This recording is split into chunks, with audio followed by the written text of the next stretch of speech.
As the carriage passed out of Mr. Norrell's sweep gate, Mr. Honeywood exclaimed, "A practical magician in England, and in Yorkshire too.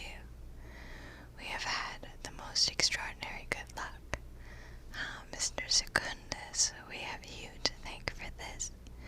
You were awake when the rest of us had fallen asleep. Had it not been for your encouragement, we might never have discovered Mr. Norrell, and I am quite certain that he would never have sought us out. He is a little reserved. He gave us no particulars of his achievements in practical magic, nothing beyond the simple fact of his success. That, I fancy, is the sign of a modest nature. Mr. Secundus, I think you will agree that our task is clear.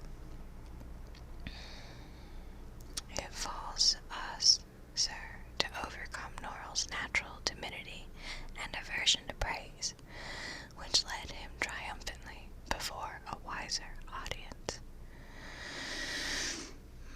"Perhaps," said Mr. Secundus doubtfully.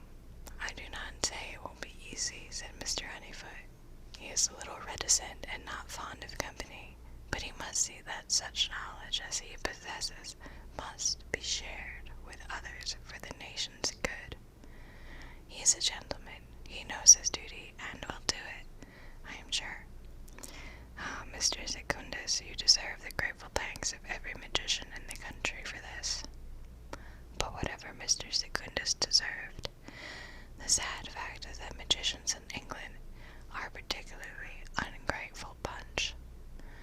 Mr. Honeyfoot and Mr. Secundus might well have made the most significant discovery in magical scholarship for 3 centuries, but what of it? There was scarcely a member of the York Society who, when he learned of it, was not entirely confident that he could have done it much better, and upon the following Tuesday, when an extraordinary meeting of the Learned Society of York Magicians was held, there were very few members who were not prepared to say so.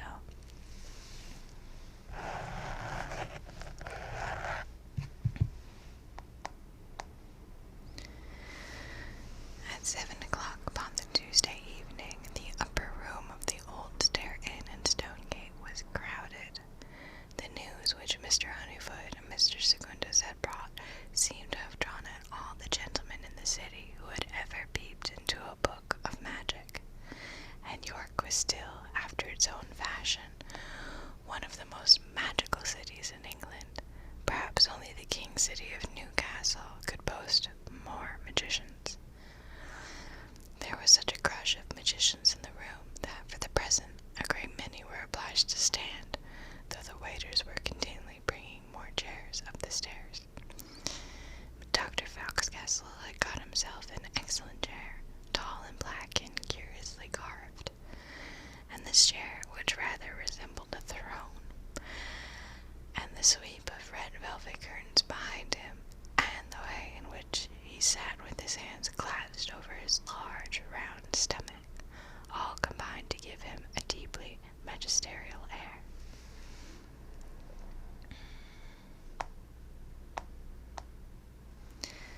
The servants at the Old Stair Inn had prepped for an excellent fire to keep off the chills of a January evening, and around it were seated some ancient magicians, apparently from the reign of George II, or thereabouts, all wrapped in plaid shawls with yellowing spider-webs faces, and accompanied by equally ancient footmen with bottles of medicine in their pockets.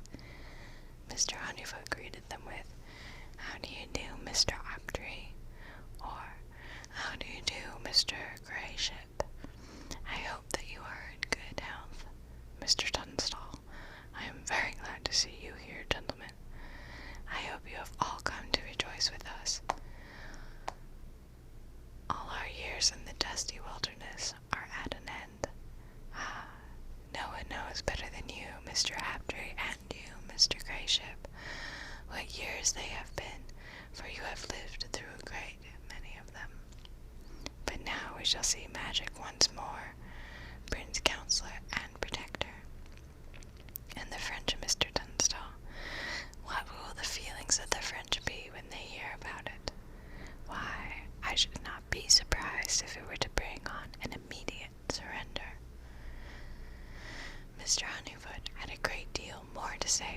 sour, he had prepared a speech in which he intended to lay before them all the wonderful advantages that were to accrue to Britain due to this discovery, but he was never allowed to deliver more than a few sentences of it, for it seemed that each and every gentleman in the room was bursting with opinions of his own subject, all of which required to be communicated urgently to every other gentleman. Dr. Foxcastle was the first to interrupt Mr. Honeyfoot. From his large black throne he addressed Mr. Honeyfoot thus.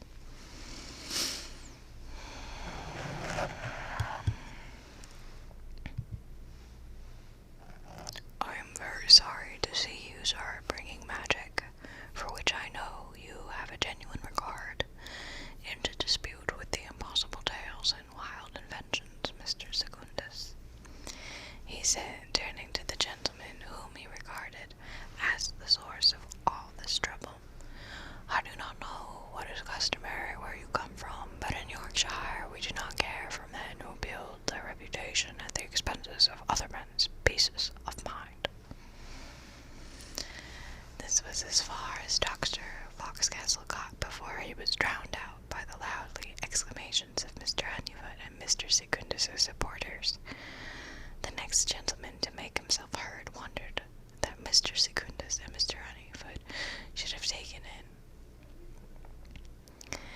Clearly Norrell was mad, and no different from any stark-eyed madman who stood upon the street corner screaming out that he was the Raven King.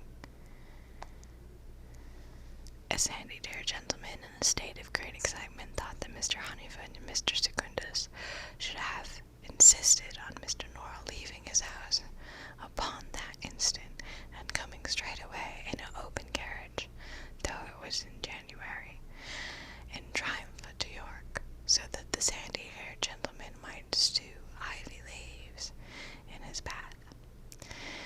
And one of the very old men by the fire was in a great passion about something or other, but being so old his voice was rather weak, and no one had leisure to let them discover what he was saying. There was a tall, sensible man in the room called Thorpe, a gentleman with very little magical learning, but a degree in common sense rare in a magician. He had always thought that Mr. Secundus deserved encouragement in his quest to find the practical English magic had disappeared off too, though, like everyone else, Mr. Thorpe had not expected Mr. Secundus to discover an answer quite so soon. But now that they had an answer, Mr. Thorpe was of the opinion that they should not simply dismiss it. Gentlemen, Mr. Norrell has said he can do magic. Very well. We know a little of Norrell. We have all heard of his rare text he's supposed to have, and for this reason alone we would be wrong to dismiss his claims without careful consideration. But the stronger arguments in Norrell's favor are these, that two of our own numbers, sober scholars both, have seen Norrell and come away convinced. He turned to Mr. Honeyfoot. You believe in the man, as anyone may see by your face that you do. You have seen something that convinced you. Will you not tell us what it is? Now, Mr. Honeyfoot's reaction to this question was perhaps a little strange. At first he smiled gratefully at Mr. Thorpe, as if this was exactly what he could have wished for, a chance to broadcast the excellent reasons he had for believing that Mr. Norrell could do magic. And he opened his mouth to begin.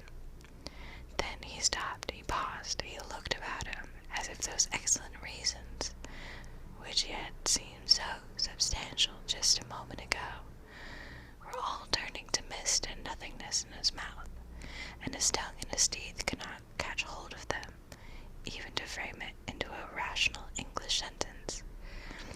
He muttered something of Mr. Norrell's honest countenance. The York Society did not think this very satisfactory, and they had actually been privileged to see Mr. Norrell's countenance. They might have had thought it even less so. So,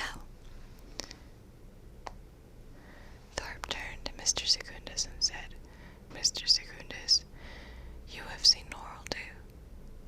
is your opinion? For the first time, the York Society noticed how pale Mr. Secundus was, and it occurred to some of the gentlemen that he had not answered them when he had greeted them. As if he could not quite collect his thoughts to reply. "Are you unwell, sir?" asked Mr. Thorpe gently. "No, no," murmured Mr. Secundus. "It is nothing, thank you." But he looked so lost that one gentleman offered him a chair, and another went to fetch a glass of canary wine, and the excitable, sandy-haired gentleman, who had wished to strew ivy leaves in Mr. Norrell's path, nurtured a secret hope that Mr. Secundus might be enchanted, and they might see something extraordinary. Mr. Secundus sighed and said, "I thank you, I am not ill. But this last week I have felt very heavy and stupid. Mrs. Pleasance have given me arrowroot and hot concoctions of licorice root, but they have not helped, which does not surprise me, for I think that the confusion is in my head. I am not so bad as I was. If you were to ask me now, gentlemen, why is it that I believe that magic has come back to England, I should say it is because I have seen magic done. The impression of having seen magic done is the most vivid year and year." Mr. Secundus touched his brow and touched his heart. "Yet I know that I have seen none. Norrell did none while we were with him, and so I suppose that I have dreamt it."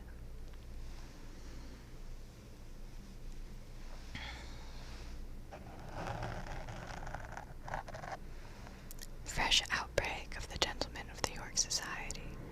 The faint gentleman smiled faintly, and inquired if anyone could make anything of this. Then Mr. Thorpe cried, "Good God! It is very nonsensical for us all to sit here and assert that Norrell can or cannot do this, or cannot do that. We are all rational beings, I think, and the answer surely is quite simple. We will ask him to do some magic for us in proof of his claims." This was such a good sense that for a moment the magicians were silent, though this is not to say that the proposal was universally popular. Not at all. Several of the magicians, Dr. Foxcastle was one, did not care for it. They asked Norrell to do magic. There was always the danger that he might indeed do some. They did not want to see magic done, they only wished to read about it in books. Others were of the opinion that the New York Society was making itself very ridiculous by doing even so little as this. But in the end, most of the magicians agreed with Mr. Thorpe that, as scholars, gentlemen, the least we can do is offer Mr. Norrell the opportunity to convince us, and so it was decided that someone should write another letter to Mr. Norrell.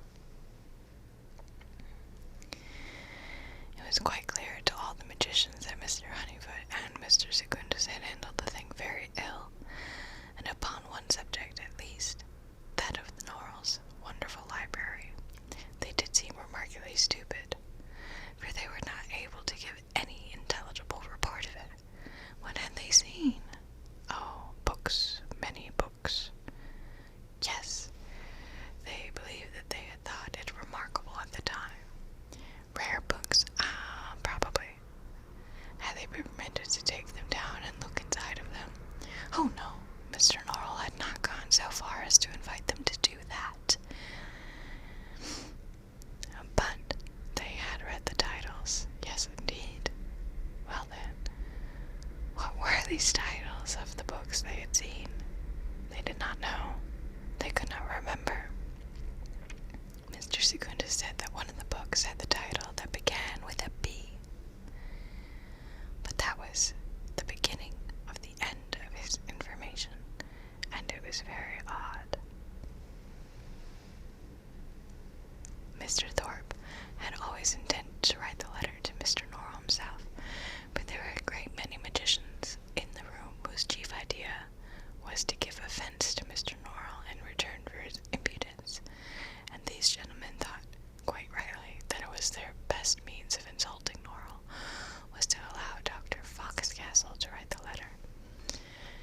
so this was carried. In due time, it brought forth an angry, angry letter of reply. Herview Abbey, Yorkshire, February 1st, 1807. Sir, twice in recent years I have been honored by a letter from the gentlemen of the Learned Society of York Magicians, soliciting my acquaintance. Now comes a third letter informing me of the Society's displeasure. The good opinion of the York Society seems as easily lost as it is gained, and a man may never know how he came to do either.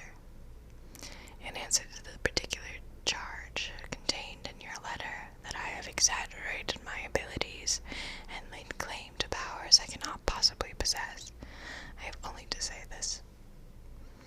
Other men may fondly attribute their lack of success to a fault in the world rather than to their own poor scholarship. But the truth is that magic is as achievable in this age as in any other, as I have proved to my own complete satisfaction any number of times within the last 20 years. But what is my reward for loving my art better than other men have done? For studying it harder to perfect it. It is now circulated abroad that I am a fabulist. My professional abilities are slighted and my word doubted. You will not, I dare say, be so much surprised to learn that under such circumstances as these, I do not feel much obliged to the York Society in anything, least of all a request for the display of magic. The Learned Society of York Magician meets upon Wednesday next, and upon that day I shall inform you of my intentions. Your servant, Gearbert Norrell. This was all rather disagreeably mysterious. The theoretical magicians waited somewhat nervously to see what the practical magician would send. What Mr. Norrell sent them next was nothing more alarming than an attorney, a smiling, bowing attorney, a quite commonplace attorney, called Robinson, with neat black clothes and neat kid gloves, with a document, the like of which the gentlemen of the York Society had never seen before, a drafted agreement, drawn up in accordance with England's long-forgotten codes of magical law. Mr. Robinson arrived in the upper room of the old stair promptly at 8, and seemed to suppose himself expected. He had a place of business and 2 clerks in Coney Street. His face was well known to many of the gentlemen. I will confess to you, sir, smiled Mr. Robinson, that this paper is largely the work of my principal, Mr. Norrell. I am no expert upon thaumaturgic law, who is nowadays. Still, I dare say that if I go wrong, you will be so kind as to put me right again. Several of the York magicians nodded wisely. Mr. Robinson was a polished sort of person. He was so clean and healthy and pleased about everything that he positively shone, which is only to be expected in a fairy or an angel. But what is somewhat disconcerting in an attorney, he was most deferential to the gentlemen of the York Society, for he knew nothing of magic, but he thought it must be difficult and require great concentration of mind.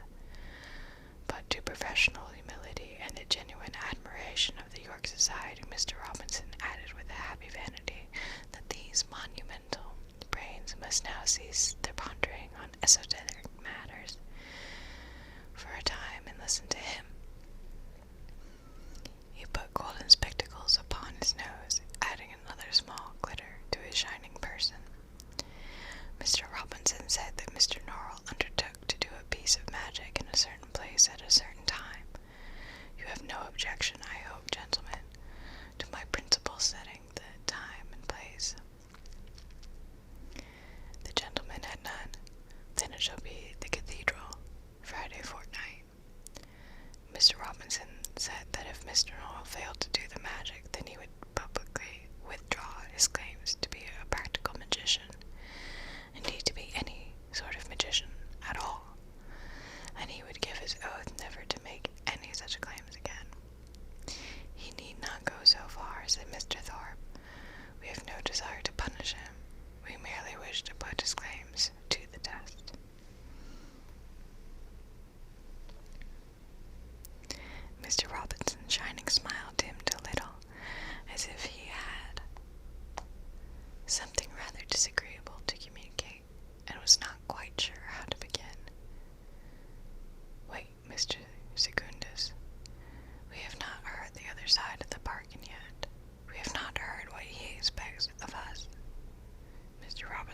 about it, Mr. Norrell intended, it seemed, to exact the same promise from each and every magician of the York Society as he made himself. In other words, if he succeeded, then they must, without further ado, disband the Society of York Magicians, and none of them claim the title magician ever again.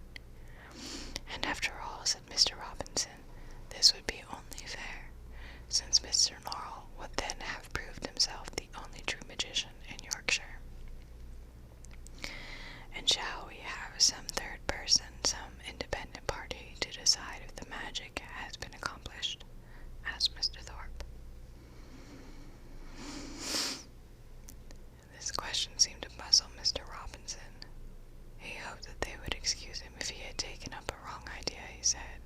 He would not offend for the world, but he thought that all the magicians present were magicians.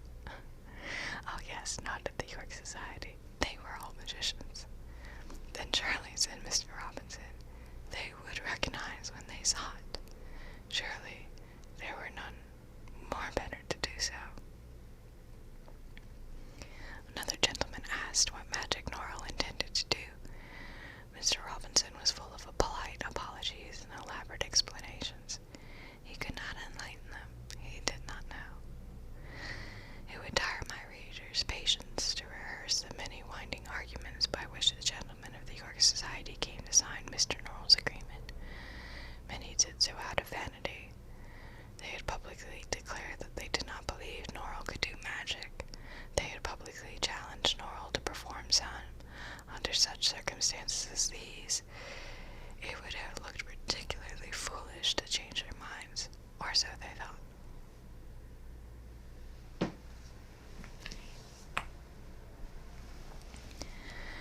Mr. Honeyfoot, on the other hand, signed precisely because he believed in Norrell's magic. Mr. Honeyfoot hoped that Mr. Norrell would gain public recognition by this demonstration of his powers, and go on to employ his magic for the good of the nation. Some of the gentlemen were provoked to sign by the suggestion, originating with Norrell, and somehow conveyed by Robinson, that they would not show themselves true magicians unless they did so. So one by one, there and then, the magicians of York signed the document that Mr. Robinson had brought. The last magician was Mr. Secundus. I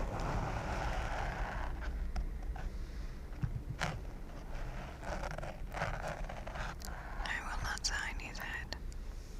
If your magic is my life, and though Mr. Norrell is quite right to say I am a poor scholar, what shall I do when it is taken from me?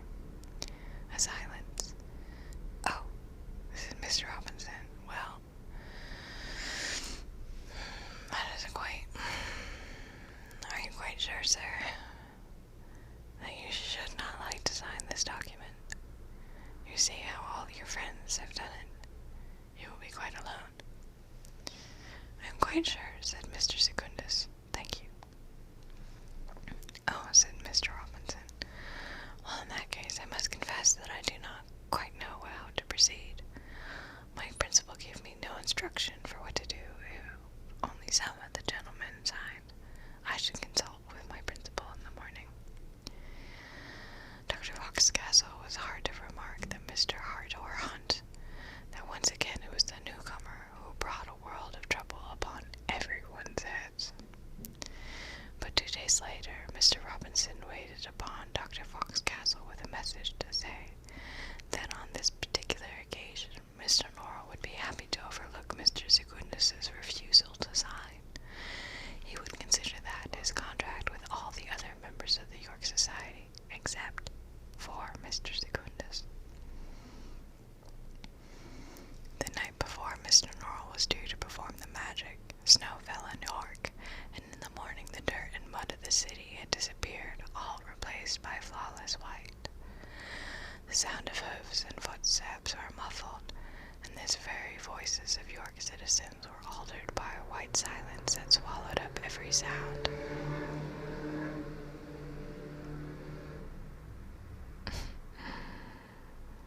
Mr. Norrell had named a very early their separate homes, the York magicians at breakfast alone. They watched in silence as the servant poured their coffee, broke their warm white bread rolls, fetched the butter. The wife, the sister, the daughter-in-law, or the niece who usually performed these little offices were still in bed, and the pleasant female domestic chat, which the gentlemen of York society affected to despise so much, and which it was in truth the sweet and mild refrain in the music of their ordinary lives, was absent, and the breakfast rooms where these gentlemen sat were changed from what they had been yesterday. The winter gloom was quite gone, and in its place was a fearful light, the winter sun reflected many times over by the snowy earth. There was a dazzle of light upon the white linen tablecloth. The rosebud that patted the daughter's pretty coffee cup seemed almost to dance in it. Some beams were struck from the niece's silver coffee pot, and in the daughter-in-law's smiling child shepherdesses were all becoming shining angels. It was as if the table were laid with a fairy silver and crystal. Mr. Secundus, putting his head out of the third-story window in the Lady Pickett's yard, thought that perhaps Norrell had already done the magic, and this was it. There was an ominous rumble above him, and he drew his head quickly to avoid a sudden fall of snow. Mr. Secundus had no servant any more than he had a wife, sister, daughter-in-law, or niece, but Mrs. Pleasance, his landlady, was an early riser. Many times in the last fortnight she had heard him sigh over his books, and she hoped to cheer him up with a breakfast or two freshly grilled herrings, tea and fresh milk, and white butter and bread on a blue and white china plate. With the same generous aim she had sat down to talk to him. On seeing how despondent he looked, she cried, "Oh, I have no patience with this old man." Mr. Secundus had not told Mrs. Pleasance that Mr. Norrell was not yet old, and yet she fancied that he should be. From what Mr. Secundus had told her, she thought of him as a sort of miser who hoarded magic instead of gold. And as our narrative progresses, I will allow the reader to judge the justice of this portrait of Mr. Norrell's character. Like Mrs. Pleasance, I always fancy that misers are old. I cannot tell why this should be, since I am sure that there are as many young misers as old. As to whether or not Mr. Norrell was in fact old, he was the sort of man who would have been at the age of 17. Mr. Pleasance continued. When Mr. Pleasance was alive, he used to say that no one in York, man or woman, could break a loaf of bread rival to mine, and other people as well have been kind enough to say that they never in their lives tasted bread so good, but have always kept a table for the love of doing a thing well. And if one of those queer spirits from the Arabian fables came out of this very teapot now and gave me 3 wishes, I hope I would not be so ill-natured as to try to stop other folk from breaking bread. And should their bread be as good as mine, then I do not see that it hurts me, but rather is so much the better for them. Come, sir, try a bit, she said, pushing a plateful of the celebrated bread towards her lodger. I do not like to see you get so thin. People will say that Hetty Pleasance has lost all her skill at housekeeping. I wish you would not be so downcast, sir. We have not signed this perfidious document, and when the other gentlemen are forced to give up, you will still be able to continue, and I very much hope, Mr. Secundus, that you may make great discoveries, and perhaps then this Mr. Norrell, who thinks himself so clever, will be glad to take you into a partnership, and so be brought to the regret of his foolish pride. Mr. Secundus smiled and thanked her. But I do not think that will happen. My chief difficulty will be the lack of materials. I have very little of my own, and when this society is disbanded, well, I cannot tell what will happen to his books, but I doubt that they would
assembly and meeting rooms, and York was well stocked with these. The cathedral rises above them, a witness to the devotion of our forefathers. It is as if the town contains within itself something larger than itself, and when going about one's business in the muddle of narrow streets, one is sure to lose sight of the cathedral, but then the town will open out, and suddenly it is there, many times taller and many times larger than any other building, and one realizes that one has reached the heart of the town, that all the streets and lanes have in some way led there, to a place of mysterious, much deeper than any Mr. Norrell knew of. Such were Mr. Secundus's thoughts as he entered the close, and stood before the great brooding blue shadow of the cathedral's west face. Now came Dr. Foxcastle, sailing magisterially around the corner, like a fat, black ship. Spying Mr. Secundus there, he steered himself toward that gentleman and bid him good morning. "Perhaps, sir," said Dr. Foxcastle, "you would be so kind as to introduce me to Mr. Norrell. He is a gentleman I very much wish to know." "I shall only be too happy," said Mr. Secundus, and looked about him. The weather had kept most people within doors, and there was only a few dark figures scuttling over the white field that lay before the great grey church. When scrutinized, these were discovered to be gentlemen of the York Society, or clergymen and cathedral attendants, vergers and pedals and sub-choir masters, provosts and transept sweepers, and such like persons, who have been sent by their superiors out into the snow to see the church's business. "I should like nothing better, sir," said Mr. Secundus, "than to oblige you, but I do not see Mr. Norrell." Yet there was someone. Someone was standing in the snow alone, directly in front of the minister.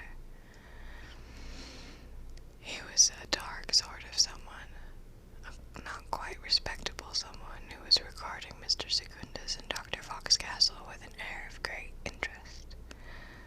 His ragged hair hung about his shoulders like a fall of black water, and he had a strong, thin face with something twisted in it like a tree root, and a long, thin nose, and though his skin was very pale, something made it seem like a dark face. Perhaps it was the darkness of his eyes, or the proximity of that long, black, greasy hair. After a moment, this person walked up to the two magicians, gave them a sketchy bow, and said that he hoped that they would forgive him his intruding upon them, but they had been pointed out to him as the gentlemen who were there upon the same business as himself. He said that his name was John Childermass, and that he was Mr. Norrell's steward in certain matters, though he did not say what these were. "It seems to me," said Mr. Secundus thoughtfully, "that I know your face. Have I seen you before somewhere, I think?" Something shifted in Childermass's dark face, but it was gone in a moment, and whether it had been a frown or laughter was impossible to say. "I am often in York upon business for Mr. Norrell, sir. Perhaps you have seen me in one of the city bookselling establishments." "No," said Mr. Secundus, "I have seen you. I can picture you." "Where?" "Oh, I shall have it in a moment." Childermass raised an eyebrow as if to say he very much doubted it. "But surely Mr. Norrell is coming himself," said Dr. Foxcastle. Childermass begged Dr. Foxcastle's pardon, but he did not think Mr. Norrell would come. He did not think Mr. Norrell saw any reason to come. "Ah," cried Dr. Foxcastle, "then he conceives, does he? Well, well, well. Poor gentleman, he feels very foolish, I dare say. Well, indeed, it was a noble attempt at any rate. We bear him no ill will for having made the attempt." Dr. Foxcastle was much relieved that he would see no magic, and it made him generous. Childermass begged Dr. Foxcastle's pardon once more. He feared that Dr. Foxcastle had mistaken his meaning. No, Mr. Norrell would certainly do magic. He would do it in her view happy, and the results would be seen in York. "Gentlemen," said Childermass, guests to Dr. Fox Castle do not like to leave their comfortable firesides unless they must. I dare say, if you, sir, could have managed the seeing part of the business from your own drawing room, you would not be here in the cold and the wet. Dr. Fox Castle drew in his breath sharply and bestowed on John Jaldermass a look that said that he thought John Jaldermass was very insolent. Jaldermass did not seem much dismayed by Dr. Fox Castle's opinion of him. Indeed, he looked rather entertained by it. He said, "As time, sirs, you should take you to your stations within the church. You would be sorry, I'm sure, to miss anything when so much hangs upon it." It was 20 minutes past the hour, and gentlemen of the York Society were already filing into the cathedral by the door in the south transept. Several looked about them before going inside, as if taking a last fond farewell of a world they were not quite sure of seeing